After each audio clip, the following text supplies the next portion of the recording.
Smells. Oh man. Vic? Tanagot ka. Sayang mga katonyeng, parang natutulog lang. Ito mga katonyeng, ito maliit pa. Yan o. Sumisilip oh. Sumisilip. Natatakot daw siya. I don't know. I try. Lagyan natin ng asin. Asukal yata to. Cream. Nagao. Tinatawanan tayo ni Dea. Diba?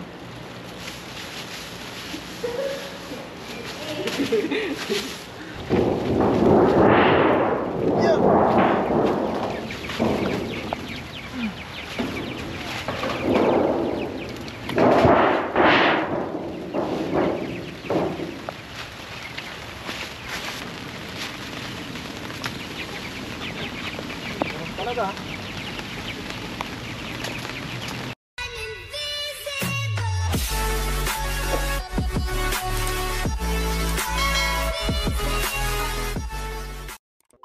So what is up mga katunjing, another day, another vlog, at syempre welcome back sa ating YouTube channel. Kung ngayon lang pala kayo napadpad sa aking YouTube channel ay hinanyayan ko kayo mag-subscribe at i-click ang notification bell para ma-update kayo sa mga susunod pa nating video. At ngayong araw mga katunjing ay ito na yung nilaga nating lotba. Balot. So hindi ko alam kung balot o ano ang laman nito kasi pinihim ko si Kapenyo, natatakot daw siya, baka tukain daw siya ng sisiw sa loob. Kaya bubuksan natin. Kasi ako mga katunyeng, nakain naman ako ng balot, pero kung may balahibo na tapos buong sisiw na, hindi ko na makakain yun. Kaya titignan lang natin kung merong mga hindi nakasabay na mapisa. Tapos umuulan kasi sa labas ngayon mga katunyeng, kaya hindi tayo makapag-vlog gaano sa garden ngayon. Kaya dito na lang. Sa garden ko sana tayo mumukbang, kaso ulan. Siyempre mababasa tayo kapag umuulan. Kaya mga katunyeng, itatry na natin. Bali ito siya. Ang dami. Bali 20 na piraso to. Eh yung dalawa sumabog. Pumutok pala kasi kapag sumabog may apoy yun. So yun mga katunyeng, simulan na natin. Oh, ay.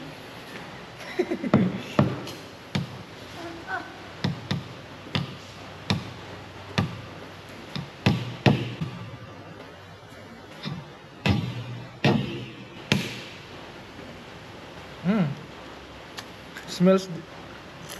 Oh man. Vic? Tanagot ka. Sayang mga katonyeng, parang natutulog lang. Tulog ka. Sayang buo na. Ayoko. Takot ako. Ay, insect. Ito.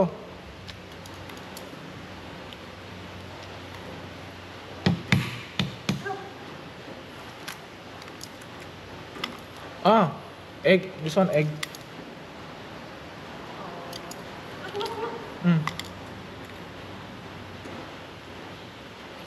Ito mga katonyeng, ito maliit pa. Yan o. Ay, hindi. May balahibo na. Ito may balahibo na din.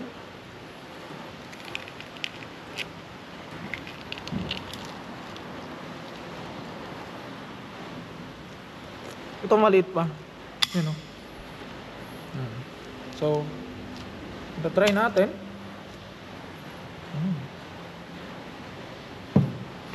Sumisilip oh. Sumisilip. Natatakot daw siya. I don't know. I try. Lagyan natin ng asin. Asukal yata to. Cream. Nagao. First bite. Anak. Nagkal. Yumaw.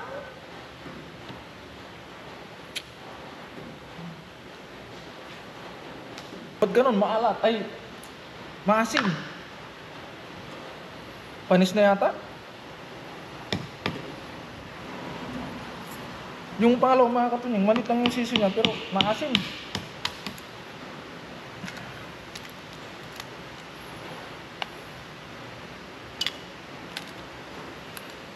Ba't tsaka wala siyang sabaw? Ba't walang sabaw?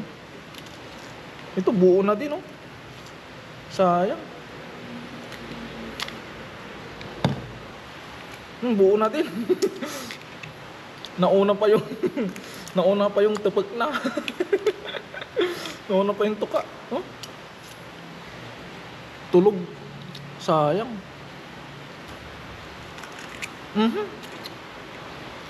Ganun ulit.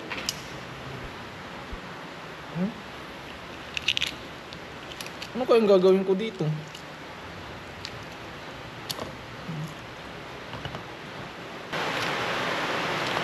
Ganun na naman.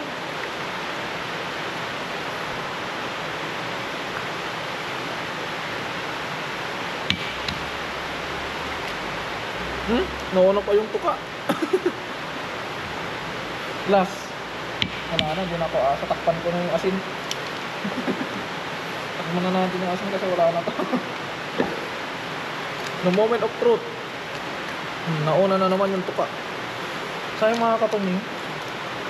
Kasi wala tayong magagawa kasi wala, iniwan na nila eh. Wala naman tayong incubator para i-ano to. Kaya yun. Ito mga katunying, 20 na itlog, puro sisiw ang laman. Gagawin natin ay wala tayong magagawa. Ang gagawin natin ay wala tayong magagawa. Kaya next time na lang pagka ang itlog ulit yung pato natin ay gagawa na lang tayo ng incubator. Bali magtitingin tayo online kasi may mga tutorial naman kung paano gumawa ng incubator. Tapos ganun na lang yung gagawin natin para hindi masayang. Kasi ang dami itong mga katuling, 20 na piraso pa to. Kaya ayun mga katuling, tirahin lang natin yung ulan ng konti. Tapos gagawin na natin yung ating daily routine dahil tayo ay 6:20 ng umaga. Ang lakas ng ulan sa labas. Kaya itatabi na natin ito dahil wala na. Atin mga katunyeng, so hindi pa rin tumitila yung uran. Ay, uran tuloy. Yung ulan, hindi pa rin tumitila. Kaya gagawa na tayo ng paraan kasi anong oras na. Gagawa na tayo ng paraan para hindi tayo maputikan sa garden. Dahil papakain pa tayo ng ating mga alaga. Kaya naisip ko, ito na naman, ang mahiwagang plastic. Ang mahiwagang plastic para. Kasi yung bota natin mga katunyeng ay nabasa ng ulan. Dahil biglaan yung ulan mga katunyeng. Kaya ito na. Ibukol lang natin ng ganito. Ilagay lang natin ng ginuguyor para hindi hindi mahirap tanggalin mamaya. Ilagay natin dalawa. Tinatawanan tayo ni Dea. Diba?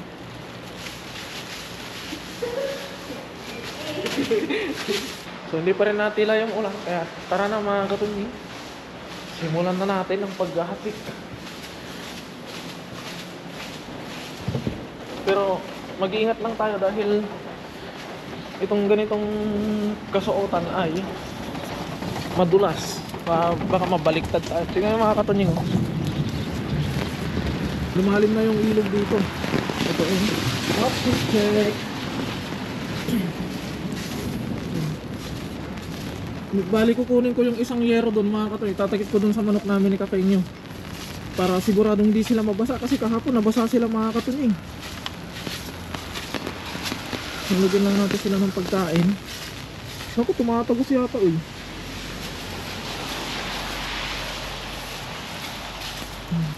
Kainan nila basang-basa.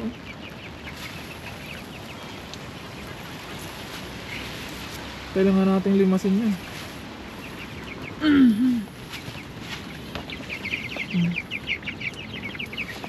Tatanggalin ko pa pala ito mga katunying. So dyan lang kayo at tabi-tabi. Ay! Andalin natin habang ambon dahil namatay yung ilaw nila sa loob.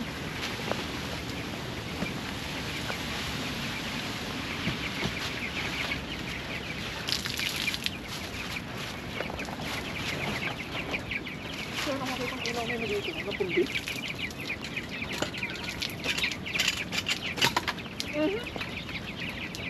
Napundi nga. Alam mo.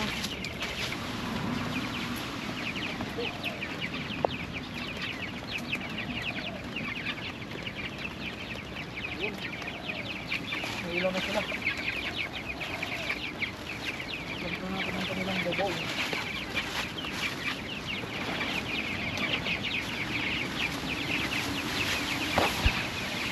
Kunin ko lang isang yero mga katunying para itakip dito.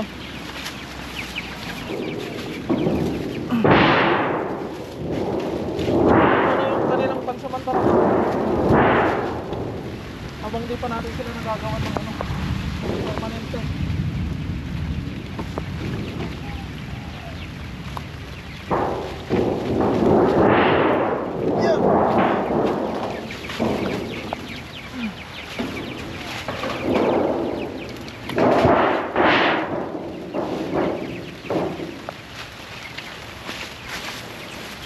Wala na, basa na tayo.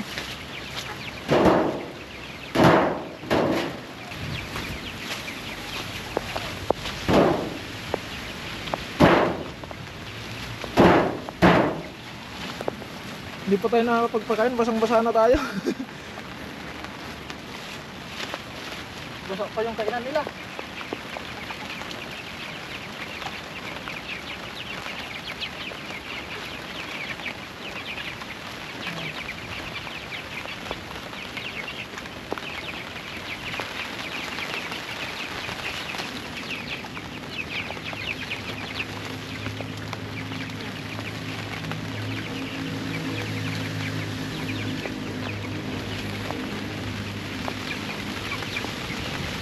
Ay, mahangin pa. Saan yung camera natin?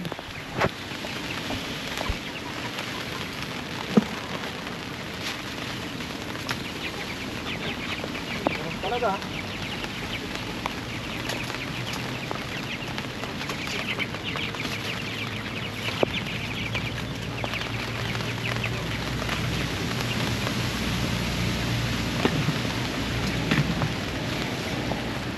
Ito naman mga nasa loob, dali na natin tong feeds doon at lagyan na lang natin sila doon. Mag-asama ka naman. Hintay ko balik-balik dahil basa naman na yung kanilang ano.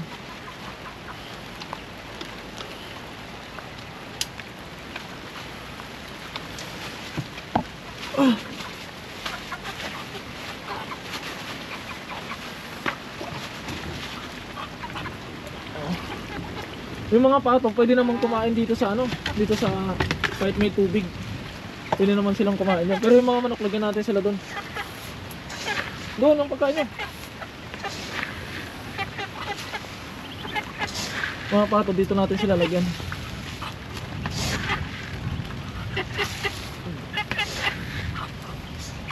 Ay! Yun, okay na. Ay ko, sumabit pa ulo ko. Basa na tayo.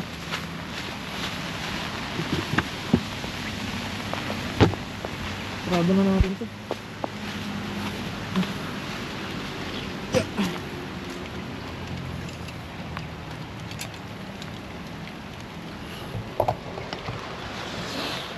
So yun mga katunying, naunanan na tayo. Wala, hindi naman natin kaya magpayong ng ano habang ginagawa yung gawain natin. Kaya ako'y papasok na sa trabaho. Kaya maraming salamat sa walang sawa niyong suporta sa amin mga katunying, sa akin at sa aking mga nakakasama. Mag-ingat po palagi mga katunying. God bless po. Bye bye.